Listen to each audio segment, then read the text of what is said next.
프론트 스쿼트를 하실 때 유의하실 점은 쇄골 부분에 발을 정확하게 위치해 주신 다음에 바가 흘러내리지 않게 해주셔야 됩니다. 팔꿈치가 아래를 향하게 되면 바가 어깨와 팔을 타고 흘러내리게 됨으로써 운동이 불가능해지게 됩니다. 항상 팔꿈치는 들어 올리되 특히 엉덩이가 내려가는 지점, 하위 지점에서는 팔꿈치를 더 위로 들어 올리려고 노력하셔야 됩니다.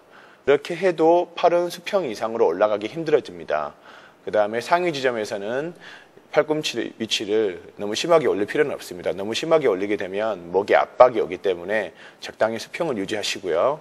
하지만 엉덩이가 내려갔을 때 항상 팔꿈치를 약간 위로 향한다는 느낌으로 운동을 해주셔야 되고,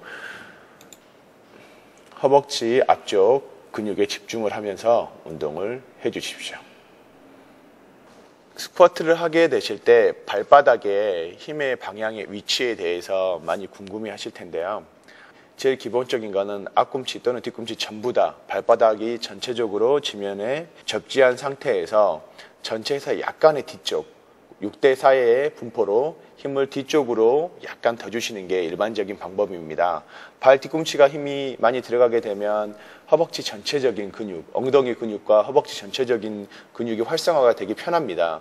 발 앞쪽으로 힘을 주게 되면 허벅지 앞쪽 대퇴사두근에 집중하기 편해지는데, 이때 문제점은 무릎 관절에 손상이 올 수가 있게 됩니다. 발바닥 앞쪽에 힘을 많이 주게 되면 무릎이 약간 압박이 심하게 되는데요. 이렇게 되면 10년, 20년 스쿼트를 못하기 때문에 결국은 다리, 발달에 좀 저해가 올 수 있습니다. 6대 4의 힘으로 발바닥 뒤쪽에 힘을 주셔야 되는 게 매우 좋고요. 그 다음에 유연성의 문제로 엉덩이가 무릎보다 더 아래로 내려가게 됐을 때 무릎이 너무 과도하게 오픈되는 경향이 있습니다. 허벅지 뒤쪽 근육 또는 엉덩이 근육의 유연성이 떨어지게 되면 엉덩이를 깊숙하게 포지션하게 됐을 때 무릎 관절이 오픈되는 경향들이 있게 되는데요. 오픈되기 전까지만 깊숙하게 앉아주시게 되고 그 이상 무릎 관절이 너무 심하게 오픈되게 됐을 때는 멈춰주시는 게 좋습니다.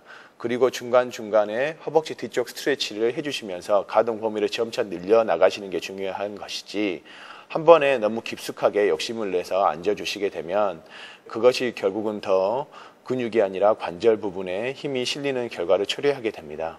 항상 발바닥의 위치, 그리고 발바닥의 힘의 방향, 그 다음에 무릎의 오픈 각도, 그 다음에 몸통의 위치에 대해서 신경을 써가면서 스쿼트를 해주시는 것이 중요합니다.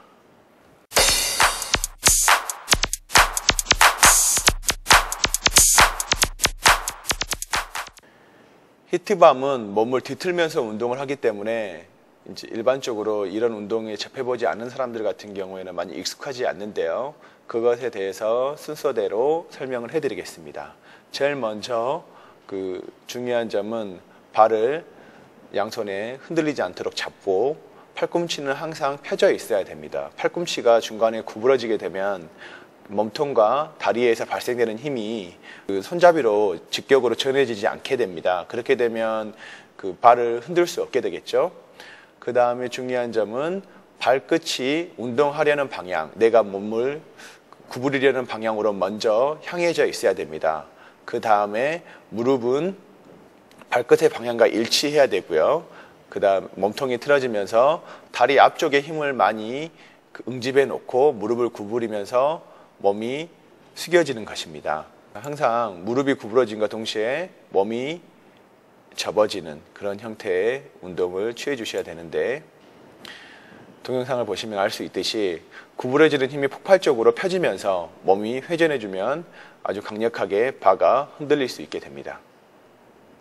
일반적인 히트밤 운동을 할 때는 처음에는 천천히 운동을 해주고 무릎 또는 무릎 바로 위 또는 무릎 바로 아래로 가동 범위를 짧게 해주다가 그 다음에 깊숙하게 빠르게 운동을 해주시는 것이 좋고, 이거는 한번 하게 됐을 때 30개 또는 50개 반복 횟수를 해주시는 것이 매우 효과적인 운동 방법입니다. 히트밤으로 하는 운동의 매우 큰 특징 중에 하나가 몸을 이렇게 꼭 고추 세워야 될 필요가 없다는 것입니다. 약간 이렇게 웨이트에 기대게 되는데요. 이 기대게 됨으로써 등 근육, 그 다음에 엉덩이, 허리 근육을 좀 더 다른 각도에서 운동을 할 수 있게 된다. 그것이 운동의 그런 장점과 특징 중에 하나입니다. 그리고 이렇게 회전하게 되는데요. 회전할 때 그 회전의 순서들이 있습니다. 자, 보시면 제일 먼저 항상 팔은 지그시 펴주시고요. 발끝이 운동하는 방향으로 가셔야 돼요. 그와 동시에 이렇게 바가 회전을 하고 무릎이 구부러지는 겁니다. 이렇게. 이때 보시면 알겠지만 무릎의 진행 방향과 바의 진행 방향이 약간 다르죠? 이렇게 몸의 X자 형태로 힘의 방향이 교차하면서 허리, 코어 부분의 근육이 강화될 수 있다는 것입니다. 꼭 그 스텝을 바꾸실 때 이렇게 다리를 붙여야 될 필요는 없고요. 이렇게 발을 떼셔도 돼요. 회전해 있는 상태, 무릎은 약간 이렇게 사선으로, 그 다음에 손은 약간 바깥쪽으로 X자 형태의 힘이 들어가 있는 상태에서 응직되어 있는 다리 근육의 힘으로 바닥을 밀어내고 등이 회전하는 게 이 히트밤 스윙의 연결이에요. 무릎이 구부러졌다가 응직되어 있는 형태의 힘이, 다리 앞쪽의 힘이 펴지고 몸이 회전하는 거, 이렇게 회전하는 것입니다.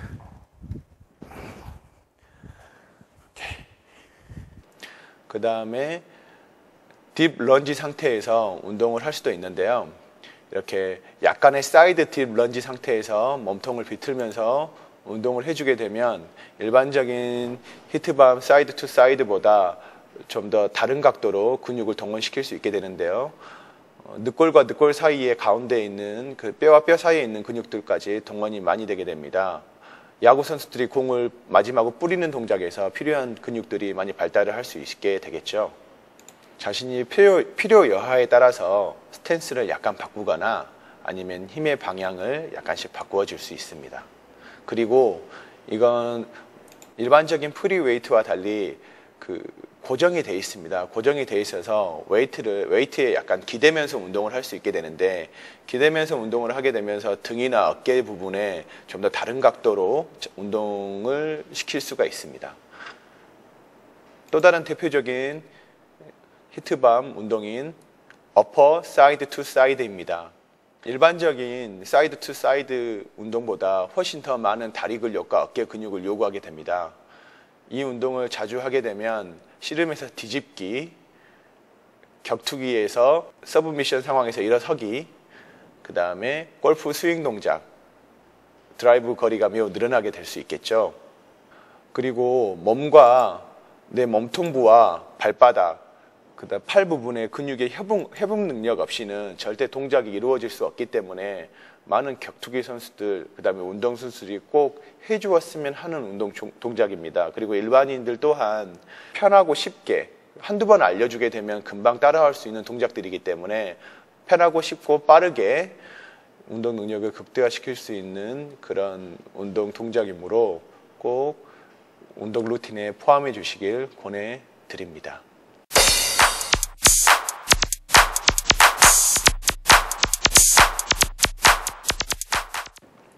캐틀벨 동작에 대해서 설명해 드리겠습니다. 일반적인 캐틀벨 준비 상태에는 발끝이 발을 꽤 넓게 스탠스 하고요. 발끝은 약간 오픈시켜 주고요. 몸통의 정 가운데 배를 위치해 놓으시면 됩니다. 그 상태에서 이제 손잡이를 잡고 운동을 준비하는데요. 스쿼트 자세와 데드립 자세의 중간 상태라고 보시면 됩니다. 그 상태에서 발을 잡고 일어서는 거예요. 데드립 하는 것처럼 일어서는데, 이때 손은 일부러 무릎 안쪽으로 집어넣으시고 명치는 무릎보다 약간 더 앞으로, 그 다음에 허리는 심하게 구부러지지 않게 포지션 해주는 겁니다. 캐틀벨을 하게 되면 허벅지 앞쪽, 허벅지 뒤쪽 대퇴이두근, 엉덩이, 척추 기립근 등 근육이 매우 발달하게 됨과 동시에 심폐 기능이 매우 발달하게 됩니다. 마치 심장이 미친 듯이 뛰게 될 텐데요. 이거는 뭐 10회 또는 20회로 운동을 끝내는 게 아니라 분 단위로 운동을 하는 것입니다. 뭐 3분 또는 5분 운동을 하게 되는데, 히트밤과 더불어 아주 중요한 컨디셔닝 트레이닝 운동 방법 중에 하나입니다. 히트밤이 회전하게 되고 캐틀벨은 수직 방향으로 움직이게 되는데, 이 두 가지 운동을 합쳐주게 되면은 수직과 수평 방향의 힘의 저항력이 늘어남과 동시에 그다음에 심장이 매우 강화되게 돼서 여러 가지 무슨 격투기 상황이라든지 아니면 스포츠 상황에서 심장의 문제로 심폐 능력의 문제로 운동을 그만두는 경우가 많이 없어지게 되고 데드리프트와 스쿼트 할 때 심장이 뛰고 호흡이 가빠지는 것도 이런 운동을 하게 되면은 좀 더 심장의 문제 없이 운동을 수행할 수 있게 돼서 근육 성장에도 도움이 많이 되겠죠. 이때 중요한 점은 일반적인 웨이트 트레이닝과 달리 몸에 리듬감이 있어야 됩니다. 이렇게 바가 마치 진자처럼 앞뒤로 흔들리게 되는데 그 힘의 방향을 거스르려고 하는 것이 아니라 웨이트가 위에서 올라오는 것을 자연스럽게 몸으로 받아주면서 내 다리 근육과 엉덩이 근육의 힘으로 밀어내주는 것인데요. 밀어낸다는 표현을 썼는데 든다라기보다는 밀어내준다는 표현이 좀 더 정확합니다. 내 발바닥이 지면과 완벽하게 접지를 하고 무릎 관절이 구부려다 펴지는 힘, 대퇴부의 힘으로 바닥을 밀어냄과 동시에 엉덩이가 뒤쪽에서 앞쪽으로 펴지면서 웨이트가 들어 올려지는 것입니다. 케틀벨을 가지고 스윙만 할 수 있는 것이 아니라 프론트 스쿼트 또는 프론트 스쿼트 앤 숄더 프레스까지 같이 할 수 있게 되는데요. 전통적인 방식의 프론트 스쿼트에 들어가기 앞서 손잡이를 얼굴 앞쪽으로 또는 가슴 앞쪽으로 케틀벨을 잡고 스쿼트를 하게 되면 좀 더 편하게 프론트 스쿼트의 효과를 얻으실 수 있습니다. 그와 동시에 숄더 프레스까지 같이 연결해 주게 되면 아주 강력한 스포츠 퍼포먼스이자 전신 근육 향상 운동이 되겠죠. 근육 동원 단위가 많기 때문에 성장 호르몬 분비가 촉진이 되고 그럼으로써 전반적인 근육 향상에 도움이 많이 됩니다. 일반적인 프론트 스쿼트와 동일하게 진행을 하면서 바닥을 밀어내는 힘이 자연스럽게 어깨와 팔꿈치, 손바닥, 그 다음에 벨로 향하게 되면은 아주 강력한 스포츠 퍼포먼스인 스쿼트 앤 오버헤드 프레스가 완성이 됩니다. 이걸 바로 하게 되면 운동이 매우 힘들어지고 기술적으로 많이 복잡해지는데 케틀벨로 하게 되면 그 바가 그 웨이트가 크지 않기 때문에 제어하기가 쉬워집니다. 이런 고급한 동작들도 매우 쉽게 운동을 진행할 수 있다는 것이 케틀벨 트레이닝의 장점입니다.